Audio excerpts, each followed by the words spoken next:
Ndabasuje neza cyane kabisa abakunzi ba HD Global Media, mbifuriza kugubwa neza aho muri hirya no hino hatandukanye. Namakuru imikino rero agezweho ku uyu murongo wa YouTube kabisa, ibintu biba bigiye bimeze neza cyane. Datanyahera hano mu Rwanda rero equipe ya Rayon Sport ku munsi w'ejo yatangiye imyitozo ariko itangirana n'abakinnyi bakeya, dore ko benshi bataragira hano mu Rwanda bitewe nuko bagiye mu biruhuko nyine wabo mu bihugu bakomokamo. Hari abaraye bahageze rero, hari n'abahagera uyu munsi, ariko ntibyabujije umutoza Fahami Lotfi gutangiza imyitozo ku mugaragaro bitegura imikino izaba mu mwaka w'imikino 2025 2026. Gusa ngo ubuyobozi bwa Rayon Sport bwari bwasabye Lotfi kwanga cyangwa se kudatangiza imyitozo, ariko we arabyanga, arayitangiza avuga ati abandi babone ko gahunda ihari, twiteguye neza umwaka w'imikino, abandi nabo bashiduka cyangwa se bakanguke baze gutangira umwaka w'imikino muri equipe yabo ya Rayon Sport. Ubwo rero bamwe mu bakoze imyitozo ku munsi w'ejo barimo umusore witwa Ryan, umunyarigeria waje nko muri test muri equipe ya Rayon Sport kugira ngo barebe ko bazamushima hanyuma akaba yahita asinya amasezerano. Harimo kandi abasore babiri bamaze gusinyira equipe ya Rayon Sport, barimo umusore Prince Michael umurundi ukina inyuma kwande rw'imoso kuri gatatu, nawe yamaze gusinya muri equipe ya Rayon Sport. Hanyuma kandi undi nuko harimo umusore witwa Tambwe Golwar, uyu nguyu yamaze nawe gusinya amasezerano y'imyaka 2 nk'umukino ya Rayon Sport. Ni umurundi ukina asatira kabisa ariko afasha abo hagati, ni playmaker.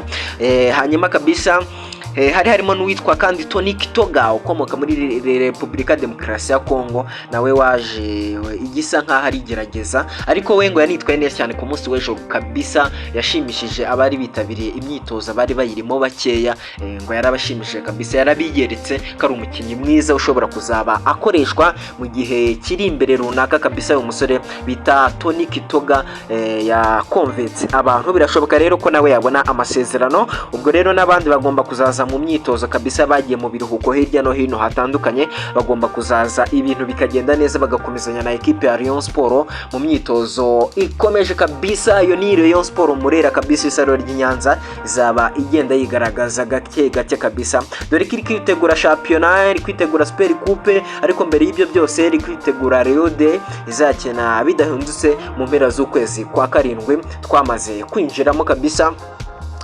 Fahami Lotfi rero n'umutoza we Azuzi Lotfi nawe bose bagomba kuba bafatikanya kuyobora abakinnyi ba equipe ya Rayon Sport bakazitwa neza cyane mu mwaka utaha imikino. Natankomereza muri Police Football Club, nabo ku munsi w'ejo batangaje abatoza kabisa, komite cyangwa se staff technique ya equipe ya Police Football Club. Iyi komite rero iyobowe n'uwitwa Mr Ben Musa El Kebiri Abdesatal, uyu nguyu ni uzaba ari umutoza mukuru, azongirizwa n'uwitwa Mutarambirwa Jabil. Hanyuma fitness coach yitwa kabisa, uyu nawe ni umwarabu yitwa Duki Mohamed, nawe azaba ari fitness coach cyangwa se ushinzwe kongera imbaraga abakinnyi. Akaza video analyst cyangwa se ugomba gusesengura amashusho yitwa Ben Yahya Ahmed, ni ugomba kuba ashinzwe ibintu by'amashusho muri Police Football Club kabisa. Ku munsi w'ejo Police nayo yabisize hanze ibigaragaza ko ariko gahunda ziteye kabisa. Hanyuma muri basketball kabisa bari gukina finale, niyo igomba kuba ikinwa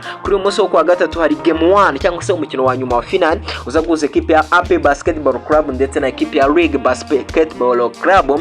Gusa inkuru ihari nuko yitwa Jean-Jacques Boissy ku ruhande rwa League ndetse na Aliou Diarra ku ruhande rwa AP Basketball Club. Aba basore babiri ntabwo bagomba kugaragara muri iyi mikino bitewe nuko bamaze kwerekeza muri Leta Zunze Ubumwe za Amerika, bagiye mu mikino ya NBA kabisa yara mu gihugu cya Leta Zunze Ubumwe za Amerika. Ni irushanwa bagiye kwitabira kabisa, amahirwe babonye bagomba kuba bayabyaza umusaruro kabisa. Aba basore yaba uyu nyine Jean-Jacques Boissy wa League ndetse n'uwitwa Aliou Diarra wa AP Basketball Club bagomba kwerekeza muri Leta Zunze Ubumwe za Amerika mu cyitwa ngo ni Summer League izatangira ku itariki 10 z'ukwezi kwa 7 isozwe ku itariki 20 z'ukwezi kwa 7. Urumva ni iminsi 10. Ubwo sinzi wenda niba hari match bazakina baragarutse, ariko bisa nkaho bigoye nuko imeze rero. Ubwo ama equipe yombi agize ibyuho bisa nkaho bingana, kuko bose n'abakinnyi b'inkingi za mwamba, yaba Jean-Jacques Boissy kuri League ndetse n'umusore witwa Aliou Diarra kwande rwa APR bose banitwaye neza mu mikino